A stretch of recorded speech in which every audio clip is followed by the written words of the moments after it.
2025년을 시작하면서 우리는 내 겹의 기도, 내 곁의 기도라는 한 해의 과제를 붙잡았습니다. 나라가 어지럽고 또 전쟁이 이어지는 상황 속에서 또 정치가 혼란한 시기를 보내는 그런 과정 가운데서 함께 기도할 것을 우리 모두가 다짐하고 결단하였습니다.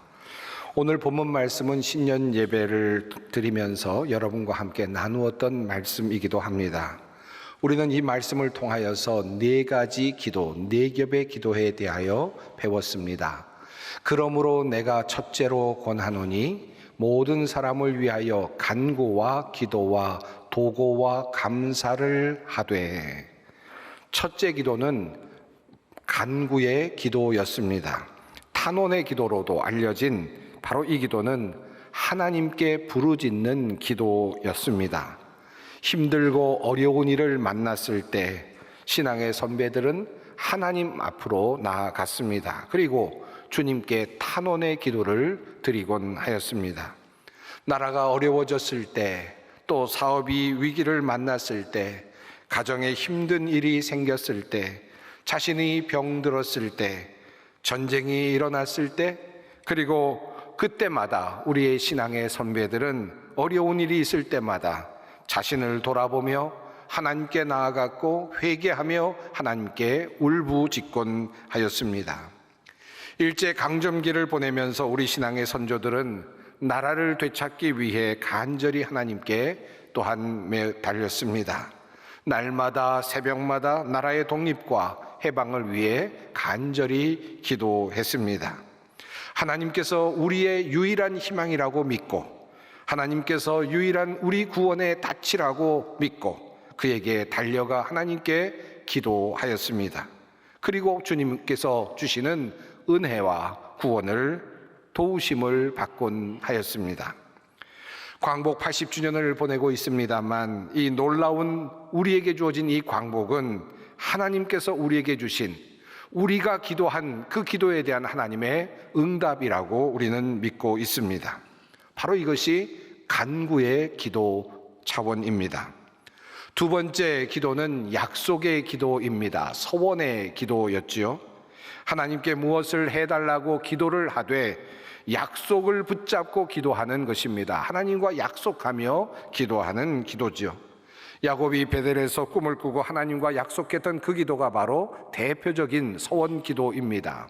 야곱이 서원하여 이르되 하나님이 나와 함께 계셔서 내가 가는 이 길에서 나를 지키시고 먹을 떡과 입을 옷을 주시어 내가 평안히 아버지 집으로 돌아가게 하시오면 여호와께서 나의 하나님이 되실 것이요 내가 기둥으로 세운 이 돌이 하나님의 집이 될 것이요 하나님께서 내게 주신 모든 것에서 10분의 1을 내가 반드시 하나님께 드리겠나이다 하였더라. 이렇게 하나님과 약속을 하며 기도하는 서원의 기도, 약속의 기도는 자신의 욕망이나 소원이 하나님 앞에서 부끄러움이 없게 하려는 의도가 있습니다. 나의 소원을 주님 앞에서 점검하려는 그런 의미가 있습니다. 하나님 앞에 약속을 거는 그 약속이 과연 타당한가? 하나님 앞에 부끄러움이 없는가? 나의 욕망으로 기도하는 것은 아닌가? 하는 점검을 하는 의미가 있습니다. 그리고 또한 이렇게 서원의 기도를 하는 이유는 하나님께서 그것을 응답해 주셨을 때 정말 이것이 하나님으로부터 왔다는 사실을 알고 깨닫기 위함이기도 했습니다. 하나님과 거룩한 약속을 하며 주님께 은혜를 입고자 하는 바로 기도가 이 서원의 기도, 약속의 기도라고 할 수 있습니다. 세 번째 기도는 도고입니다. 중재의 기도, 중보의 기도로 다시 풀어 설명할 수 있습니다. 한마디로 말하면 다른 사람을 위한 기도입니다. 내가 아닌 다른 사람들을 위해 기도하는 것입니다. 누군가를 위해 기도하는 것입니다.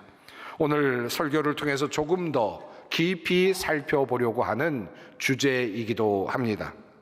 네 번째 기도는 감사의 기도이죠. 하나님께서 이미 우리에게 베풀어 주신 모든 것을 인지하고 그것에 대하여 반응하는 기도라고 할 수 있겠습니다. 과거를 회상하며 하나님께서 나에게 이런 것을 주셨구나 하는 마음으로 감사하는 기도, 또 나에게 베풀어 주신 모든 것에 대한 감사입니다. 또 동시에 오늘 나에게 베풀어 주신 모든 것들을 현재적 관점에서 느끼고 인지하며 하나님께 드리는 기도, 감사의 기도입니다. 한 걸음 더 나아가서 아직 받지는 못하였지만 그러나 믿음을 가지고 하나님께서 미래에 나에게 주실 것이라 믿고 미리 주님 앞에 감사의 기도를 드리는 것, 이것이 또한 감사의 기도의 또 다른 차원이기도 합니다. 자, 하나님께서 나를 향한 선하신 뜻이 있다고 믿고 주님께 감사를 드리는 것입니다. 이 네 겹의 기도에 대하여 말씀을 나눈 지도 벌써 8개월이 지났습니다. 그동안 우리는 이 네 겹의 기도를 붙잡고 각자의 자리에서 열심히 기도해 왔습니다. 그리고 오늘 우리는 이 네 겹의 기도 중에서 중보의 기도에 대해서 조금 더 깊이 살펴보려고 합니다. 오늘 설교의 제목은 이렇습니다. 누구를 위해 기도할까? 이미 우리는 본능적으로 누군가를 위해서 지금까지 기도해 왔습니다. 이미 올 한 해 동안 우리는 다양한 대상을 놓고 이미 기도해 왔죠. 우리는 나라를 위해서 이미 기도했고 또 이 나라의 정치와 경제를 위해서 기도했습니다. 또 여러 가지 당면한 어려운 문제를 놓고 기도해 왔습니다. 전쟁과 분쟁 중인 나라와 민족을 위해서 우리는 또한 기도해 왔고요. 자연재해를 입은 사람들, 산불로 어려움을 당한 사람들이나 지진으로 피해를 입은 사람들과 같은 그런 사람들을 위해서 또한 함께 기도해 왔습니다. 그리고 우리 주변에 있는 환자들과 연약한 사람들을 위해서 우리는 또한 기도해 왔습니다. 그런 의미에서 본다면 누구를 위해 기도할까라는 이 제목은 우리에게 흥미를 끌지 못하는 그런 제목일 수도 있겠습니다. 우리는 이미 누가 말하지 않아도 본능적으로 누군가를 위해서 기도할 줄 압니다. 그리고 어쩌면 누군가를 위해서 기도하는 것은 당연한 일 것처럼 보이기도 합니다. 그렇다면 우리는 우리 마음에 끌리는 대로 마음껏 기도하면 될까요? 물론 우리가 하나님께 드리는 기도이니 우리의 마음이 끌리는 대로 기도하는 것은 결코 어색하지는 않을 것입니다. 큰 문제가 되지도 않을 것입니다. 하지만 이런 질문을 던져볼 수는 있겠습니다. 하나님은 우리로 하여금 누구를 위해서 기도하라고 말씀하실까? 성경은 우리에게 누구를 위하여 기도하라고 명령하셨을까? 라는 질문을 던져볼 수는 있겠습니다. 그렇다면 그 안에서 하나님의 뜻이 무엇인지를 깨달을 수 있을 것이기 때문입니다. 우리가 성경이 원하고 있는, 말씀하고 있는 누구를 위해서 기도해야 할지를 알게 된다면 하나님의 관심사가 무엇인지를 알게 되고 또한 우리의 기도도 그것을 향하게 될 것이기 때문입니다. 자, 그렇다면 성경은 우리에게 누구를 위하여 기도하라고 말씀하셨을까요? 오늘 본문에 그 첫 번째 대상이 나오고 있습니다. 임금들과 높은 지위에 있는 모든 사람을 위하여 하라. 이는 우리가 모든 경건과 단정함으로 고요하고 평안한 생활을 하려 함이라. 성경은 말합니다. 모든 임금들과 높은 지위에 있는 사람들을 위해 기도하여라. 인간적으로 본다면 이들은 잘 살고 있는 사람들이죠.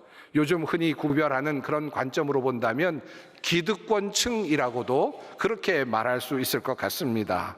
하나님께서는 이들을 위해 기도하라고 말씀하셨는데 거기에는 어떤 조건도 달지 않으셨습니다. 선한 왕들을 위해서 기도하라라고 말씀하지 않으셨고 좋은 일을 하고 있는 높은 지위에 있는 사람들을 위해서 기도하라라고도 말하지 않았습니다. 어떤 구분도 어떤 조건도 없이 그저 임금들을 위해서 기도하고 높은 지위에 있는 사람들을 위해 기도하라고 말씀하셨습니다. 이 말씀은 어떤 사람들에게는 달갑지 않은 하나님의 명령처럼 보일 수도 있습니다. 내가 지지하지 않는 대통령인데, 내가 뽑지 않은 대통령인데, 전쟁을 일으킨 나쁜 지도자인데, 국민들을 억압하는 못된 그런 사람들인데, 그런 정치인인데, 나쁜 기업을 운영하는 못된 기업인인데 왜 내가 그들을 위해서 기도해야 하는가? 라고 그렇게 반문할지도 모릅니다. 차라리 저들이 잘못되기를 바라며 기도하는 것이 옳은 기도가 아닐까라는 생각이 들기도 하지요. 그런데 하나님께서는 세상의 임금들과 높은 지위에 있는 사람들을 위하여 기도하라고 분명히 말씀하셨습니다. 심지어 바벨론 포로로 잡혀간 유다 백성들에게 그 적국 바벨론의 성읍의 평온을 위해서 기도하라고까지 말씀하셨습니다. 너희는 내가 사로잡혀 가게 한 그 성읍의 평안을 구하고 그를 위하여 여호와께 기도하라. 자신을 사로잡아온 그 바벨론의 백성들, 그들을 통제하고 이스라엘 백성들을 노예처럼 부리고 있는, 못살게 하는 그 백성들의 성읍이 잘 될 수 있도록, 평안할 수 있도록 기도하라 라고 명령을 하신 겁니다. 왜 그렇게 해야 합니까? 비록 바벨론 적국의 땅에 그들이 살고 있지만 그들의 성읍이, 그가 살고 있는 성읍이 평안해야만, 비록 그들이 그곳에서 어렵게 살아가지만 그들의 목숨을 지키며 살아갈 수 있기 때문입니다. 그래서 그 적국의 성읍의 안전을 위해, 평안을 위해 기도하라는 것입니다. 너희는 내가 사로잡혀 가게 한 그 성읍이 평안을 누리도록 노력하고 그 성읍이 번영하도록 나 주에게 기도하여라. 그 성읍이 평안해야 너희도 평안할 것이기 때문이다. 오늘 본문도 같은 이유를 우리에게 알려줍니다. 왕들과 높은 지위에 있는 모든 사람을 위해서도 기도하십시오. 그것은 우리가 경건하고 품위 있게 조용하고 평화로운 생활을 하기 위함입니다. 우리가 임금들과 세상의 지도자들을 위해 기도해야 하는 바로 그 이유입니다.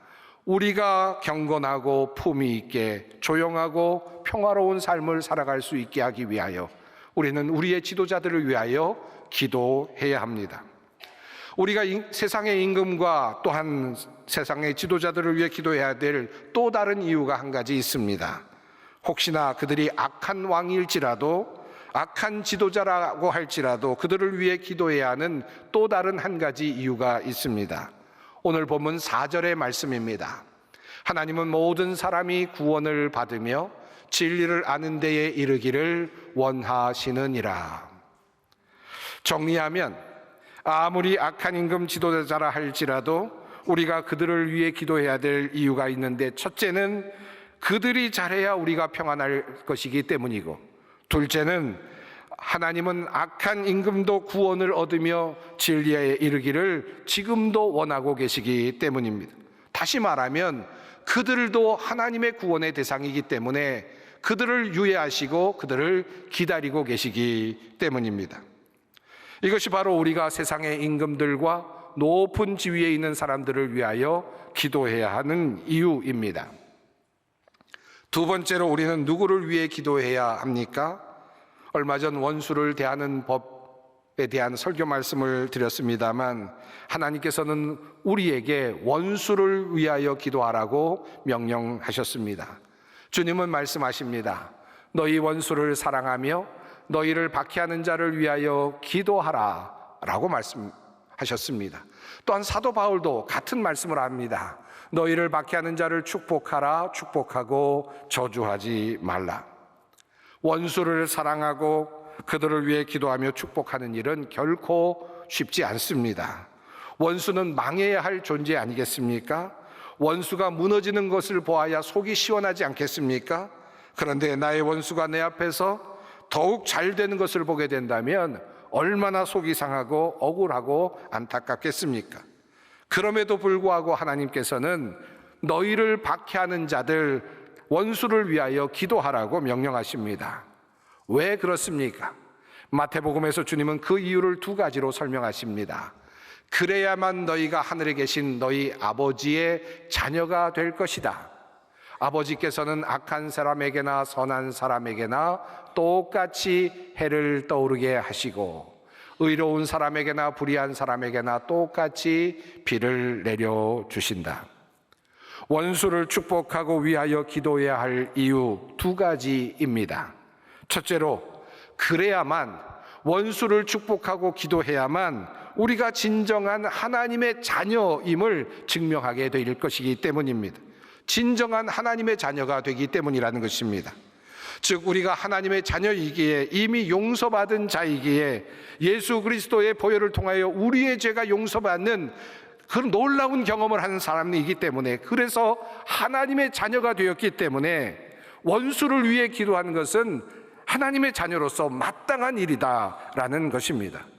그렇게 함으로써 우리는 하나님의 자녀라 칭함을 받게 된다는 말씀입니다. 하기 어렵지요. 그러나 우리가 이미 용서받았다는 사실을 깨닫게 된다면 우리는 원수를 위하여 기도할 수 있을 것입니다. 둘째로, 하나님은 여전히 원수에게도 똑같이 비를 내리시며 그들을 선대하시며 똑같이 대하시며 기다리고 계십니다. 즉 그들이 돌아오기를 기다리시는 것입니다. 그렇기 때문에 원수를 위해 기도하라는 것입니다. 원수에게도 기회를 주고 원수도 구원하시기를 원하시는 하나님의 넓으신 마음이 나타나는 것입니다. 이미 살펴보았습니다만 스데반이 어떻게 하였습니까? 자기를 죽이는 그 사람들을 향하여 돌에 맞아 죽어가면서도 주여 이 죄를 그들에게 돌리지 마옵소서라고 기도했죠. 이 기도는 결국 그 자리에 앉아 있었던 한 사람, 그러나 아직 부활하신 예수님을 아직까지 만나지 못했던 한 사람 사울, 훗날 사도가 되었던 바울을 위한 기도가 되었습니다. 그러므로 주님은 우리에게 원수를 위하여 기도하라고 명령하십니다. 우리가 원수를 위하여 기도하는 것은 악에게 지지 말고 선으로 악을 이기라는 주님의 말씀을 그대로 실천하는 일이 될 것입니다.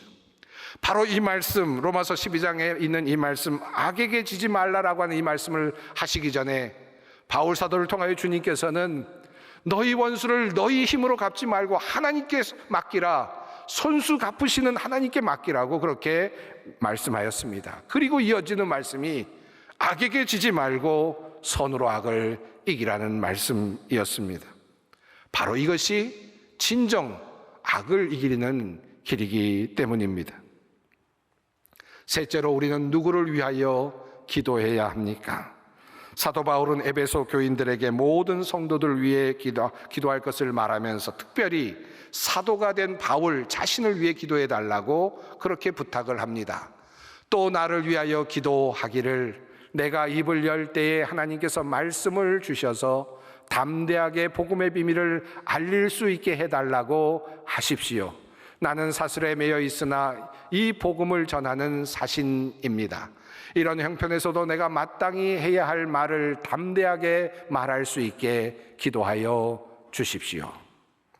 바울은 그가 옥중에 있었지만 복음을 담대하게 전할 수 있도록 나를 위해 기도해 달라고 성도들에게 부탁을 합니다.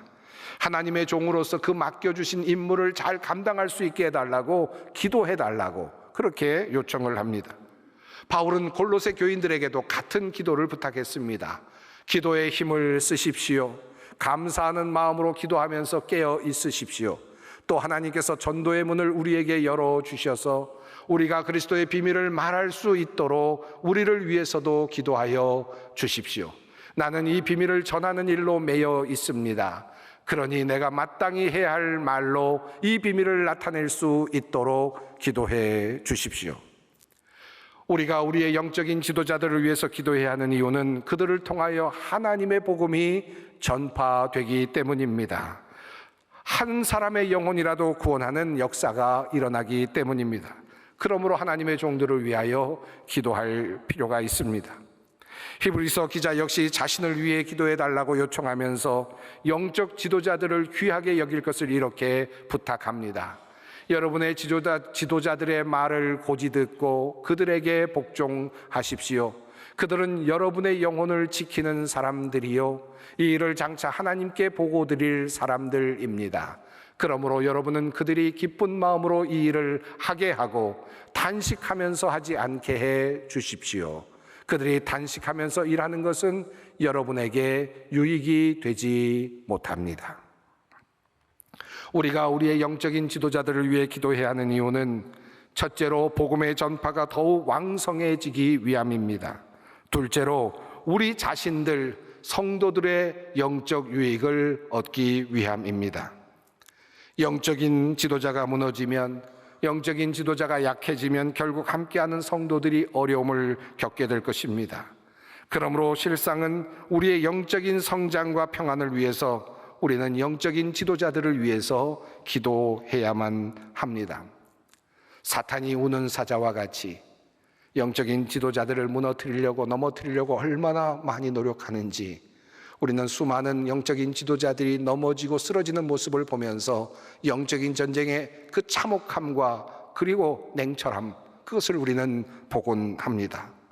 그러므로 우리 한국교회의 영적인 지도자들을 위해서, 목회자들을 위해서, 교회의 지도자들을 위해서 기도해 주시기를 바랍니다. 오늘 우리는 우리가 기도해야 할 세 부류의 사람들에 대해서 살펴보았습니다. 우리는 누구를 위해서 기도해야 합니까? 우리를 다스리는 임금들, 높은 지위에 있는 사람들을 위해서 기도해야 합니다. 정말 쉽지는 않지만 원수들을 위해서 기도하라고 주님은 말씀하셨습니다. 그리고 우리의 영적인 지도자를 위해서 기도해야 할 일입니다. 왜 우리가 이 세 부류의 사람들을 위해서 기도해야 합니까? 이 이유를 단 한마디로 요약할 수 있습니다. 그것은 우리를 위해서입니다. 성도인 우리들, 그리고 국민인 우리들, 이 땅을 살아가고 있는 우리 자신을 위해서입니다. 우리의 삶의 평안을 위해서 임금들과 높은 지위에 있는 사람들을 위해 기도할 일입니다. 우리 마음의 평안을 얻기 위해서, 우리가 참다운 하나님의 자녀가 되기 위해서 우리는 원수들을 위해 기도할 일입니다. 그리고 우리의 영적 유익을 얻기 위해서 우리는 우리의 영적인 지도자들을 위해서 기도해야 할 일입니다. 저는 소망교회 담임 목사로 일을 하면서 여러 가지 힘들고 무거운 짐도 많이 느껴지지만 한 가지 참 내가 행복하다, 참 내가 크게 복을 받았다라고 느끼는 한 가지가 있습니다. 그것은 우리 소망의 많은 성도님들이 저를 위해 날마다 시간마다 기도해 주고 계신다는 사실입니다. 저는 그 사실을 늘 깨닫고 있고 또 그 기도의 힘을 덧입고 있음을 압니다. 저는 여러분의 기도가 얼마나 감사한지, 그것 때문에 제가 말씀을 증언할 수 있고 목회의 길을 또 흔들림 없이 할 수 있기에 여러분께 큰 감사를 드립니다. 사랑하는 성도 여러분, 한국교회 많은 목회자들이 바른 자리에 설 수 있도록 기도해 주시기 바랍니다. 사탄의 유혹에 넘어지거나 무너지지 않도록 기도해 주시기 바랍니다. 그들이 바르게 설 때 한국교회가 바르게 서고 하나님의 영광이 드러날 것이기 때문입니다. 누구를 위하여 기도할까? 세 부류 기도해야 할 대상을 아셨습니다. 우리의 기도의 자리에서 네 겹의 기도로 함께 기도할 때 이들을 위한 기도가 이어지기를 바랍니다. 이 기도를 통하여 하나님의 놀라운 역사가 드러날 것입니다.